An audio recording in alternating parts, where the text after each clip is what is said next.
When I say Evil Dead, what's the first thing that comes to your mind? A lot of people might say the Necronomicon, the Deadites, Ash Williams, Bruce Campbell, Sam Raimi, comedy horror. There's a lot of definitions you could go with this. When anybody says Evil Dead to me, the first thing I think about is Spider-Man. I want pictures of Spider-Man! Honestly though, for real, Spider-Man. And you're thinking, what is this dude talking about? What do you mean Spider-Man?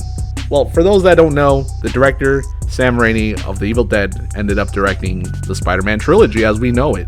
Yes, that Spider-Man trilogy. Tobey Maguire, Emo Spider-Man, Crybaby Spider-Man, the Dr. Pepper Spider-Man. Oh man, there's just so many memes. God bless Tobey Maguire. I love that dude. Get out of the way! So over the weekend, I finally got to watch Evil Dead Rise. We've been anticipating this movie for the past 2 years now.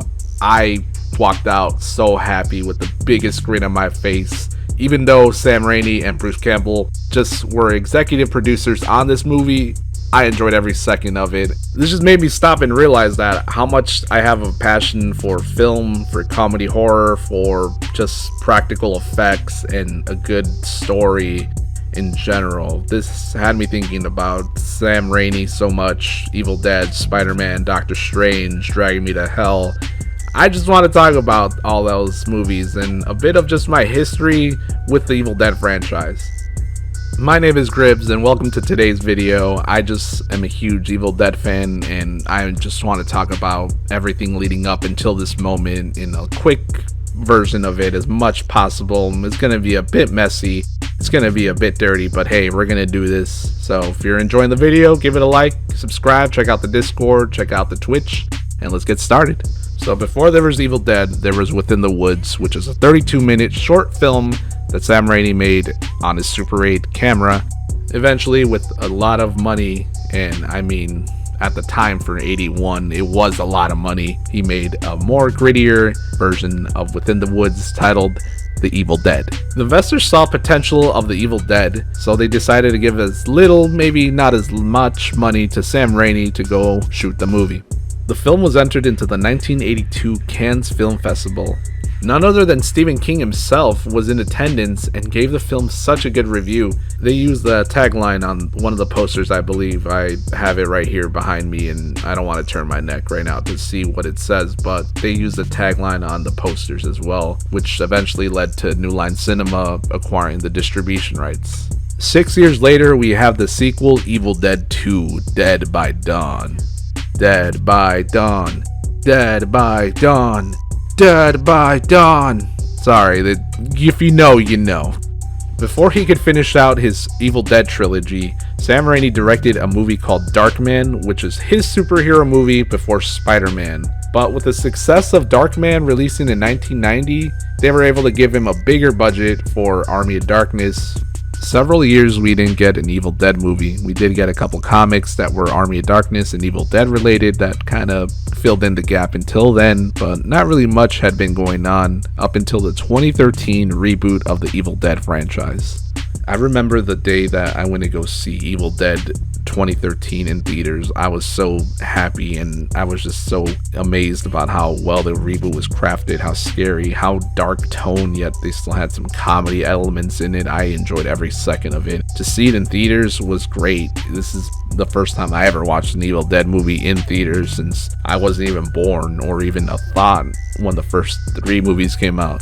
2 years later, after not so hot numbers of Evil Dead 2013, we did not get a movie, but we instead got the Ash vs. Evil Dead series, still sticking to the comedy horror aspect. This premiered on Starz. It lasted about 3 seasons. The 4th season got canceled since the ratings were low, but unfortunately we got the Evil Dead Rise movie, which was originally slated for HBO Max, but eventually got a theatrical release, and I gotta say, Evil Dead Rise was worth the wait, worth the time and the money.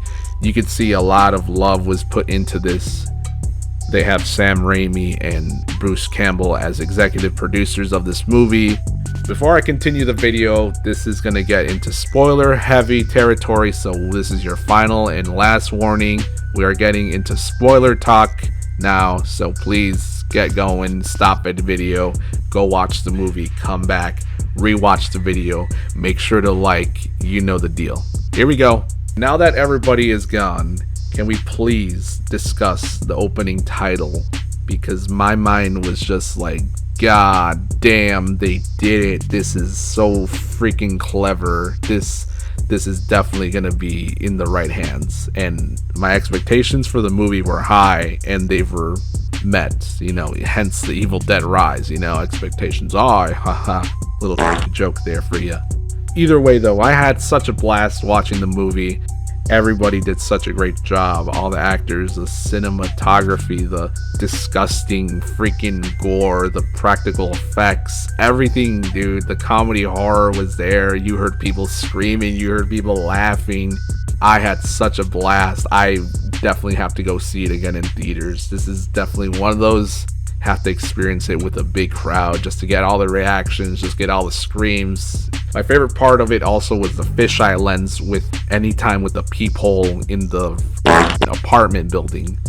That was just so good use of the freaking fisheye lens. It terrified me. It just felt like I was having my soul stared at the whole time. I couldn't freaking breathe because I'm like, holy shit. I'm holding my breath thinking, dude, she is literally staring into my soul right now. The kill scenes were amazing too. I have too many to name. The eyeball scene, the cheese grater, man. That cheese grater got me. Holy I felt like ripping my own skin off because it hurts, man. Like if you've ever shredded cheese before and like sliced your hand a little bit, you know that shit hurts. So just having that on your leg, oh, forget it. I just can't. Somebody brought up a good point too on TikTok that when you see it, since the opening title sequence of the movie is what is kind of setting up the sequel, since everything that happened in the apartment was a day before, it feels like a long cold open, somebody said, and that just blew my mind even more, since they do bring up that point. There's not really much going on. What we find out happened before from what we first watched, so it just leaves the door open for more sequels, and that just kind of was like, dude, that is insane. I can't count how many references within the freaking apartment and within the cabin, and when the tape was played, the record, there was just so much where I'm like, hey, that's from that, or oh, this, the fucking catchphrase and the Dead by Dawn, the homage to the deer from the second one.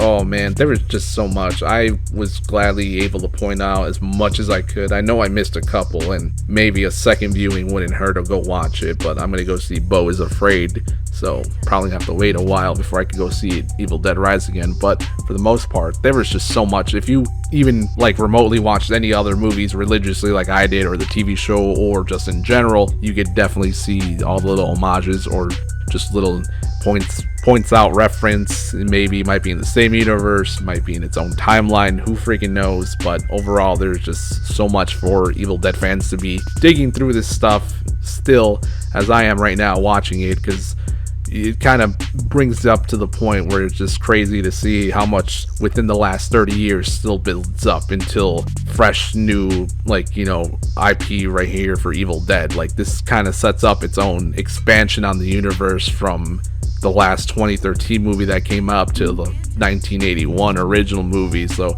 it's just insane to see how much growth it potentially has to continue. Like in Scream 6, when they said this isn't a movie, sequels anymore, it's a franchise. It is a franchise. So Evil Dead could eventually become more of a franchise at this point, depending on where they go. Maybe making another TV show with another cast. It doesn't have to be Ash Williams, it could be something else, but they could get everybody else who worked on the past couple movies, maybe on this, pitch in, make it more grounded, more dark, maybe something in the past, maybe other people who've used the Necronomicon for bad and didn't end up exactly how they thought it would.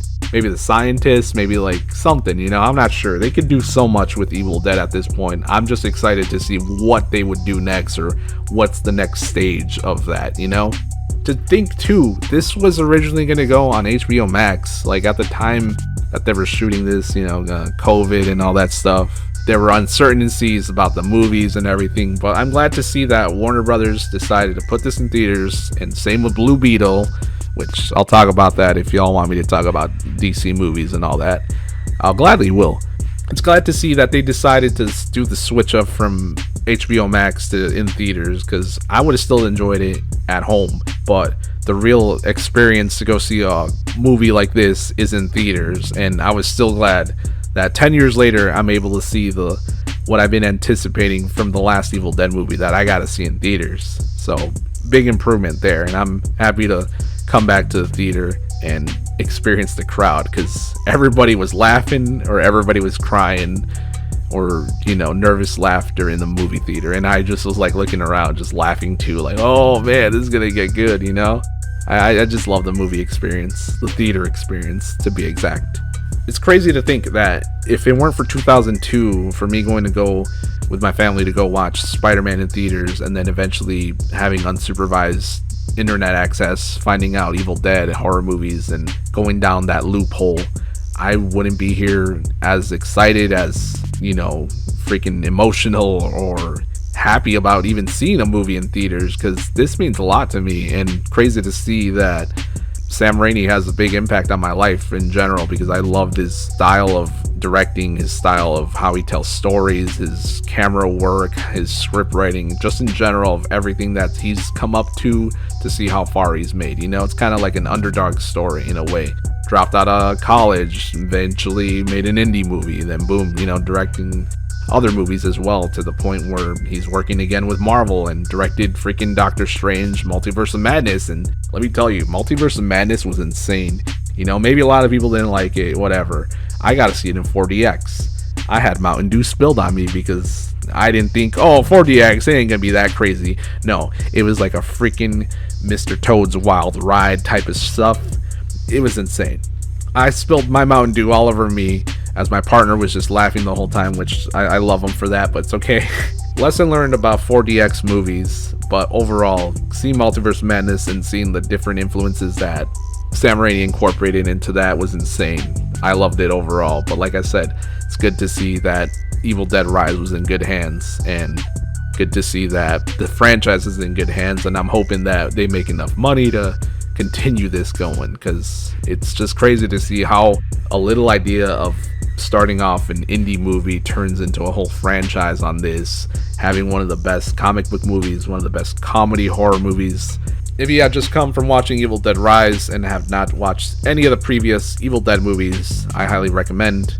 Also thrown in there Darkman as well, and the original 2002 to 2007 Sam Raimi Spider-Man trilogy as well, and Doctor Strange and the Multiverse of Madness. You get to definitely see a lot of horror elements and a lot of techniques he personally used in Evil Dead and Spider-Man, which, gosh damn, so good. Definitely so good. I would recommend watching it again, which it might be on Disney Plus, who knows. And this is not an ad for Disney Plus. I just love comic book movies and one of my favorite directors of all time. Well, that about wraps it up. So, with that being said, what is your favorite Sam Raimi movie? Is it Drag Me to Hell, Darkman, any of the Spider-Man movies, Evil Dead movies, or Multiverse of Madness? Let me know down in the comment section below. Till then, join the Discord, follow me on Twitch, follow me on Twitter, Instagram. All the links are down below. Click on another video, and I will see y'all next time. Peace.